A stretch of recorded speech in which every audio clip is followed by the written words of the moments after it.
Hi, welcome to Levelhead, a platformer game where players create their own levels and, more importantly, compete for times on existing levels. And that was my co-commentator Cashew, and I am Cinaeth. How are you doing today? I'm doing fantastic. How are you? I am well. So we're going to be seeing three runners here. It's Duckbag, Eatafeed, and Luai, who are going to be our runners. Why don't you tell us a little bit about Levelhead and what we're going to be seeing here today?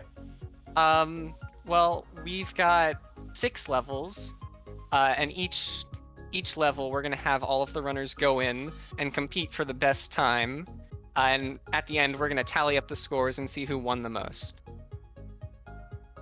Yeah, definitely. And there's a little bit of a incentive to win first because at the very end, at the sixth level, we're going to be seeing basically a difference between each runner. So, say Eatafeed wins more, we're going to let Eatafeed get a little bit of a head start for winning more. That's right. Um, So, what are we seeing here? I'm seeing a lot of moving things, a lot of fish moving yeah. around. So they've got the ripcord power up, which lets you fly or boost up with your rocket boost and glide slowly to the ground with your propeller. But you have limited boost, and some of these parts are a little tricky managing your boost. Like, I think some players were having issue with the flingo, that thing they grab to fling upwards, and not Mhm. having the boost to get all the way up to the platform. But right now, I think they're almost to the end. Yeah, it looks like they're hitting a robot that has some sort of a reset button on it. I believe that is a checkpoint. That's So, like the yes. flags you see in Mario Maker, those are our flags. In Levelhead, you can have as many of those checkpoints as you want, which is really useful, especially with some crazy difficult levels. And these are. Oh, it looks like Oh, Duckbag has already won. yep. Duckbag has won the first level. But just to kind of follow up question here. So, these are not the levels that you typically see in Levelhead. These are levels that are made by players, right? Yep, all of the levels were made by players. Um, that's what the game's all about, making levels, sharing them. And as you can see on Eatafeed's screen, there's a leaderboard. So people compete for times and scores. And it's really fun. Now the runners are going to be heading into the second level, Rickety Rope Ruins by Green One. Yeah, so we're really going to have to see what's coming up in these player-made levels like we were just talking about.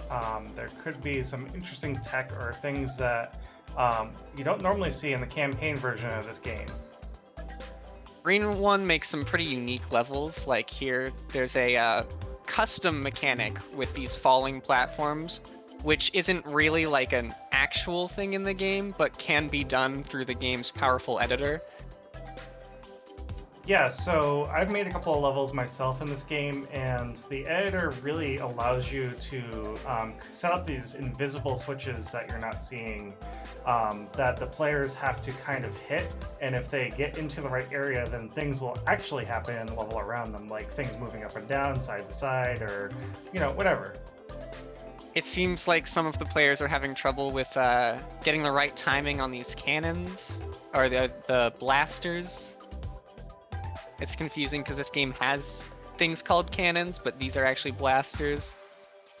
Yeah, and these blasters kind of work like Donkey Kong cannons, if I remember correctly, where you jump Yep. into them and you actually have to input a button in order to fire out of the cannon. There's two different kinds. There's these ones which just like fire you automatically, but there is a kind called a trig blaster, which you actually have to manually press a button. And it looks like we already hit our first checkpoint over on Luai's screen. Oh, Luai is pretty far ahead. And now those are the trig blasters Luai is dealing with. Having to Yeah. time his blast just right. So there's a lot of things that you can customize in these levels for anyone who hasn't played Levelhead. All the different things that you're seeing on the screen. So like the spikes, you can change different colors. The background, you can change different colors and put in different layers. I believe you can do the same thing with these enemies that we're jumping off of. Are we doing anything special on the enemies though, the way we're jumping off of them? Sometimes they might be doing what's called a Coyote Bounce, which is delaying their button press to gain more height, taking advantage of coyote frames. So this game has something similar to Mario Maker, where you can jump off of certain objects, whether they be normal platforms or enemies, and get more height off of doing it. It looks like Edifeed's reached the second or the first checkpoint. Luai is still in the lead. Duckbag is also caught up. Yep, so And Luai has got the most knowledge in this level right now, but that doesn't mean that Luai is going to come out in the lead here. It really oh, is and going it to looks depend. Nope, there it it is. does look like Luai ended up coming out in the lead. Yep, so Luai takes the second level here. So Duckbag score 1. We got Luai score 1, Edifeed of a score of 0 so far. All right, here we are going into the third level now. Kasha, who do you think's going to take the win on this one? It seems like a Kaizo level, so it's probably going to be Luai, as he has a lot of experience building Kaizos and just plays them a lot. Duckbag also makes a lot of Kaizos, but his levels are more mixed. Luai seems to focus on Kaizos more. Although Yeah, it seems like Edifeed is currently in the lead. Yeah, definitely. So yeah, the Levelhead has Kaizo makers, just like Mario Maker has a Kaizo maker or two. And so these are harder levels. You have to pick up these enemies and drop them down using your fling attack, which bounces GR18, the character that you're playing, up. And as you do that, then you can keep doing that for juggling. Yeah, there's a piece of tech called an item hop, which basically works with any item. You can you repeatedly throw it down in order to maintain height, which is how they're getting across these spike floors. And Edifeed looks like fell into a little bit of a trap with an invisible floor, or invisible, like, tiles. Not invisible, but, you know, hidden area. Yeah, so we can mimic Kaizo blocks or Kaizo areas where areas look like they are progressing forward, and then suddenly you're finding yourself on the wrong end of a spike. Yep. I think it's typically frowned upon to do that, but happens all the time. So. I mean, I'm sure it's frowned upon in the Mario Maker community as well, or the Super Mario World. Lunar makers that make levels using Super Mario World. For sure. Well, it's always a funny troll when you get it. This game also has like the Kaizo blocks too. You can have invisible. They're called prize blocks in this game, and you can make them invisible. Yeah, and they show up after you hit them, and then just like a Kaizo block, if you're over a spiky area when you hit them, you're dead. Oh, Edifeed was so close to the end, but couldn't quite get back to the scrubs after grabbing the package. Scrubs are these enemies with the shells. Mm-hmm. And it looks like some of these areas you have to kind of jump back and forth and wait for a timer of some kind in order to progress forward. Yeah. That doesn't seem too hard. Oh, I thought Edifeed was gonna win there, but yeah, Edifeed definitely has the knowledge. Just needs to get the execution here of killing enough of these enemies in order to open the door. Yeah, and if Edifeed can win this, he would be tied with Duckbag and Luai. It looks like Duckbag and Edifeed are at the same checkpoint here, trying to get across the kill requirement in order to get to this part of the level. Yep. Luai is a little bit behind, but almost there. Oh, now Duckbag is at the end, and seems to have a different strategy. And yep, Duckbag is the winner. Yep, so Duckbag is sitting here with a score of 2, Edafeed right behind Duckbag, but unfortunately that second place finish is not going to count for anything. All right, and we're back here. We just finished the 3rd level. We're now heading into the 4th level. Duckbag with an official score of 2, Edafeed with an official score of 0, and Luai sitting at 1 so far, completed level. We're scoring based on who finishes the level first. Isn't that right, Cashew? Yes. So we're looking at the in-game times carefully to see, just to check. And they're going to be heading into the 4th level, which is 3 keycard quest by Calhua. Yep, and we're doing our best to make sure that these races are as synced up as possible so that the viewers, whoever ends up watching this, will be able to see, what's actually happening. This is a different power-up that we haven't seen yet. What's this one called? This is the Waylay. It's a strange ability. So it gives you a dash, which can break certain types of blocks, like bricks and some other blocks. So the dash, when you do it on the ground, is just straight, but when you do it in the air, it's actually like diagonal at an angle. So it's kind of interesting. You have a lot of different movement options. Yeah, definitely. And there's a checkpoint really early on in the level here, so as long as you can get to that checkpoint, you're doing okay. Yeah, it seems like the level's divided into different sections. Each section requiring them to get a key and open up these key doors. Yeah, so you may have seen in levels previously in this race that the camera kind of follows the player around in the level. With Levelhead, you can actually set up the camera to lock onto a certain screen and it does not move. The player moves around inside that one screen. And the same can be said for camera tracking. You can actually do, I believe the levels are called, like the ones that progress forward with the camera and you're kind of stuck inside the camera area. Yeah, you can put the camera on like a path and have it move around the level in any way you want. It's really nice having that flexibility with the cameras. Seems like Edafeed just made it to the final room. Meanwhile, Duckbag and Luai are still on the one right before it.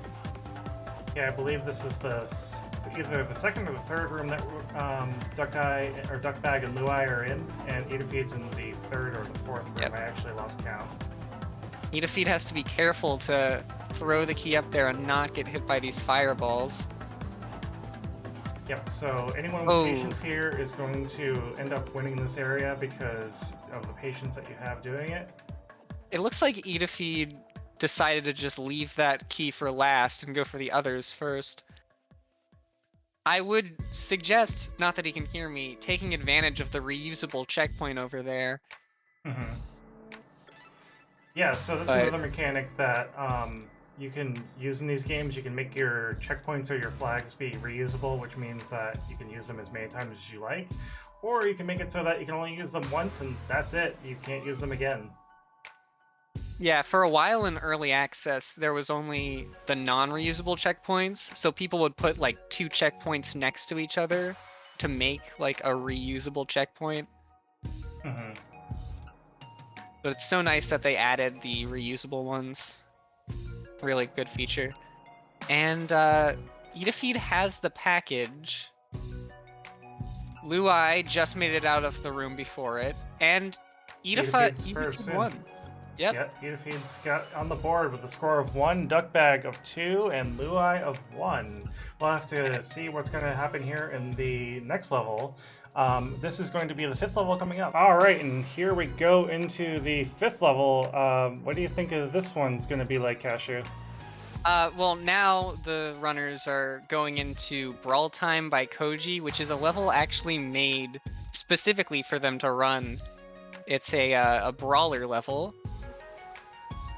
which has some interesting choices. Here they've made kind of like a shop where they get to choose what they want, either the rebound with some hearts and a throwable object, or the waylay with more health but no additional items. We've seen the rebound, we've seen the waylay already, but the rebound is I would say it's like a reverse waylay. It's got like projectiles that you can shoot out of your face. Mm-hmm. And if you're in the air, you go in sort of like a diagonal upwards direction, and on the ground you just go straight back. Yeah, and this is kind of an interesting level to showcase in this race because so far we've seen a lot of movement tech, but we haven't seen a whole lot of creature tech as far as like the different kinds of creatures that you can put into these custom levels. Yeah, we're gonna get to see a lot of the enemies here.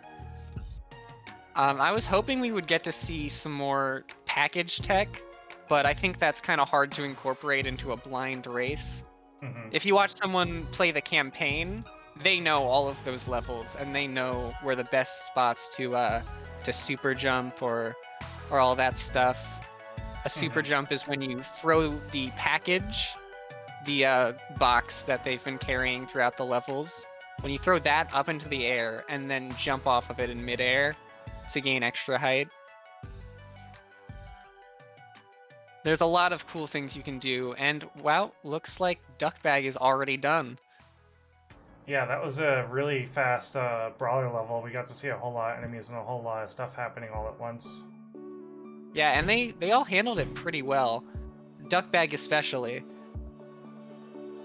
Alright, and here we go into the final round of the 6 levels that we got to play for this race. Right now it is a score for Duckbag of 3, Edefeed of 1, and Luai of 1. And per the rules of the race that these players had agreed upon, the 6th race here means that whoever was in the lead is getting a 20-second head start based on the number of points ahead they are of the other players. That means Duckbag gets a 40-second head start against Edefeed and Luai, and they don't get to start and see any knowledge of this level until 40 seconds later. So yeah, let's see what happens. What do you think, Cashew? The stream, it says I've been disconnected. Discord's trying to get the stream back. Oh wait, I'll keep it recording. Okay. I see it again. I don't know why it just like randomly disconnected me. So I'm gonna let you go whenever you want, and I'll edit this whole nonsense. Okay. Yeah, the runners are gonna be playing "Think with the Path" by Slothybutt for their final level. That 40 seconds for Duckbag is gonna be a huge advantage. I can't really see Edefeed or Luai coming back from it. Yeah, so we have a timer on the screen just to show how much time will pass before we get to see the other 2 players make their go here. This is kind of an interesting level with switches. It's a very unique level. It's a little complicated and confusing, so that might help. Although, help who, I'm not sure. But at least Duckbag probably won't be finished within the 40 seconds. Yeah, we only have 5 seconds left already, and then both players are going to get to go here. And yep, there it is. Edefeed and Luai getting into the level. Duckbag still obviously very far ahead, but so what's happening in this level, it might be a little hard to understand. Duckbag, or all of the runners, are controlling these moving platforms with something called an input switch. An input switch is one of the switches we talked about earlier that you can set up and connect to different things in the level. And it's a toggle switch that makes the platforms move in whatever direction they're going. Yeah, definitely. And these are also switches that are just invisible to the player or whoever ends up playing these levels. Just things that you're not going to be able to see until you kind of get the idea of what's happening and trying to figure it out by moving GR18, the creature that you're controlling, around to move things in the level. Yeah, and there's a lot of very creative concepts and just evolutions of this mechanic in this Hmm. level. It's really cool. Edafeed and Yeah, Luai seem to be making good progress. They might be able to catch up to Duckbag, but we'll see. yeah, we've had players make really complicated levels, and then, oh, look at that! Nope, Duckbag is first in. We're gonna have to apparently see not. who's gonna take second place.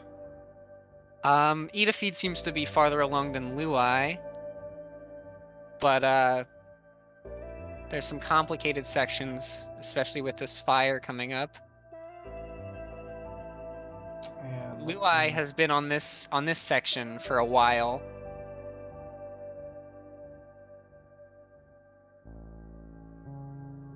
we had queued up more races just in case there was a tie. That's why Duckbag kept playing. But Duckbag ended up winning the first round of 6 here, so he is the crowned winner. Yep. And Luai is having a lot of trouble with that setup, with the 3 platforms. Hmm.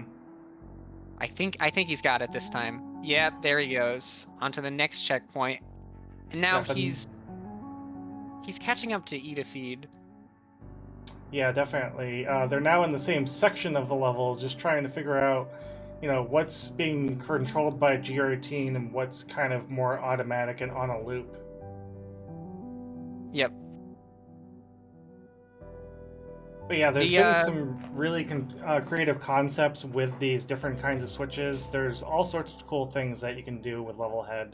I know that there have been people that have literally recreated some mini games that you would have seen on the NES or other classic Atari kind of style games using the Levelhead level builder. someone made a miniature version of Levelhead within Levelhead, Yeah, just when you which was thought that you could have enough Levelhead, nope, you're going to get twice as much Levelhead. it's really impressive the stuff you can do with all of these switches combined. You put them on sending channels and other things receive them, and you can create really complex logic. Hmm. You can even, they have music boxes in the game that you can set up so that they play certain notes at certain rhythms. And if you know how to read and write music, you can create full on soundtracks happening in the background using the switches. Yeah, there's a lot of music levels, and one thing, unlike Mario Maker, the music levels don't have to take up the entire level, so you can have an actual level with custom music, which is really awesome. I mean, there's still a section of the level that is sectioned off for music because when you're creating the levels, you have a certain amount of space to kind of create in. Yeah, And Edafeed hitting second place here, taking the silver prize home. these fire platforms are really tough to deal with because if you get pushed into a ceiling, it pushes you right into the fire. Hmm. I mean, even if the fire wasn't there, I believe you would get. No, you don't get crushed by the ceiling with these platforms. You fall through them. But there are certain Yeah, you platforms that would crush you if, you know, that were to happen. yep.